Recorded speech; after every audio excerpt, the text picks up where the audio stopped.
suffocated to the extent that they can't breathe. Women can't breathe. Youth can't breathe. Teachers can't breathe.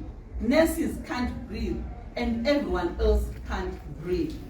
Our clear and unambiguous message to the ZANU-PF government is that it must, with immediate effect, restore civil service salaries to the pre-September 2018 period, come up with social safety nets for the vulnerable, and implement pro-poor policies.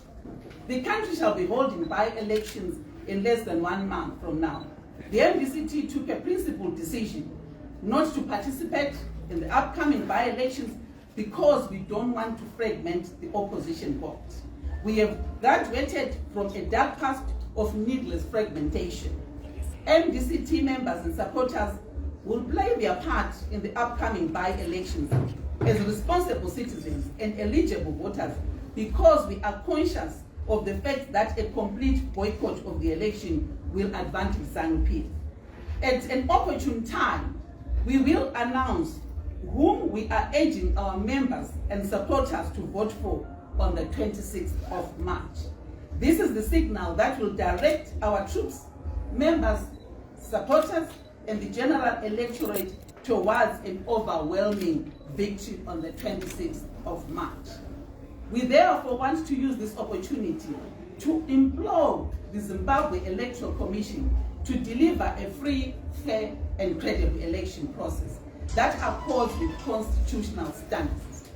Further, we strongly condemn the recent incidents of ZANU-PF-sponsored political violence that were witnessed in Bokwe and Kwekwe over the past weekend. We call on law enforcement agencies to leave no stone unturned in bringing the perpetrators to book. For the past 22 years, the journey and the struggle for democracy has not been easy. We have fallen in the process as well as erred in a number of occasions. I would also like to mention with a heavy heart that as politicians, we have made mistakes in the past.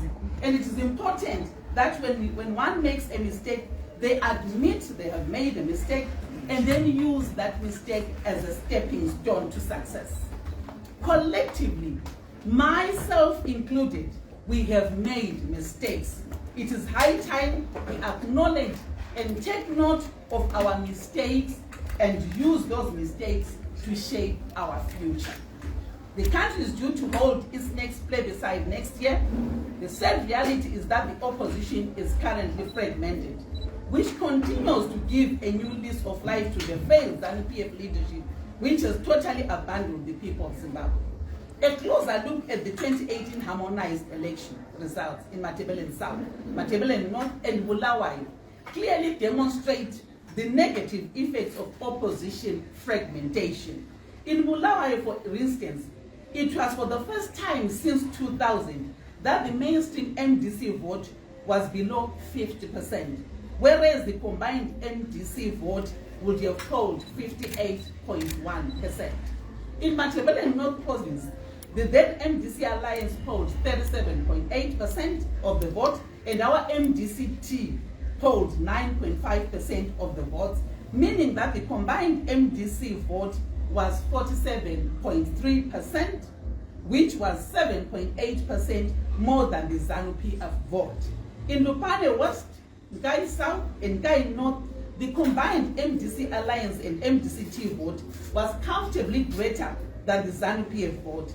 This means that a united opposition would have won control of this province with 8 out of 13 constituencies.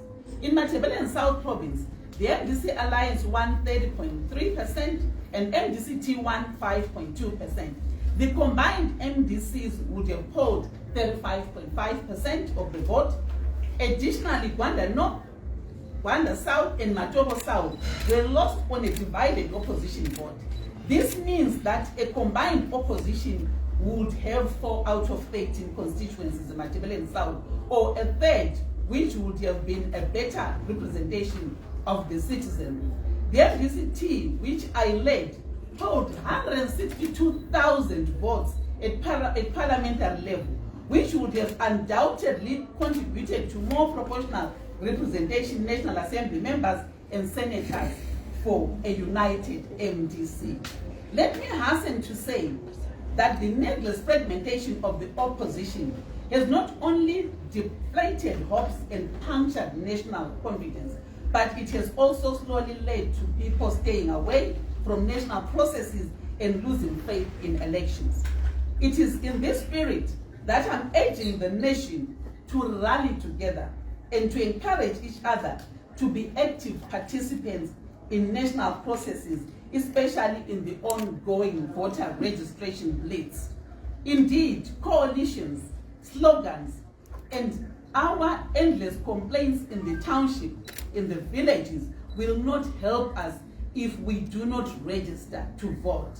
In our various locations and in all our social networks, let us register to vote, because our future is literally on our hands.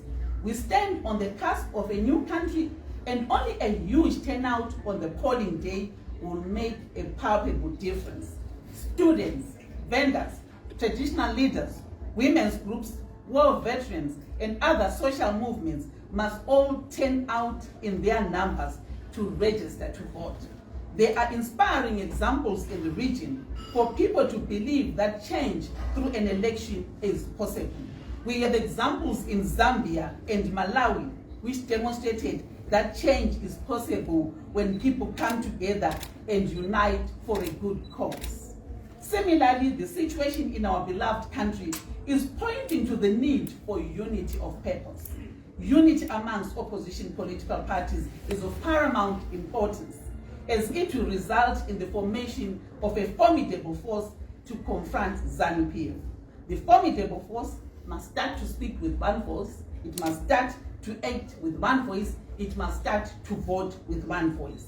It is high time, as opposition parties, we converge and mobilize citizens and together unite for a common cause, and that common cause being a new Zimbabwe with jobs, a new Zimbabwe with plenty of food, because Zimbabwe used to be the breadbasket of Africa, a new Zimbabwe with quality education and health, a new Zimbabwe where everyone will have a better life. We need to unapologetically preach the gospel of unity in bars, in churches, in the villages, in the urban areas where we stay. Let us remind each other that future generations will not forgive us if we allow next year's chance to slip away.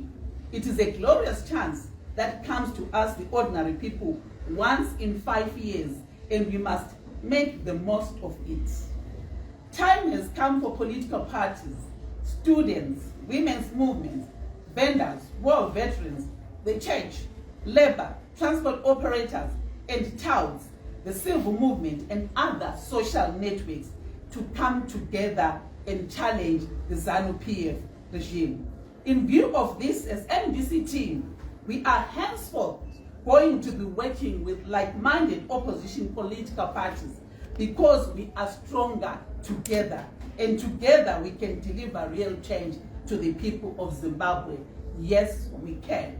As the MDC team, we are today sending a message to the world that together we are stronger, and indeed together we can, and together we will go far.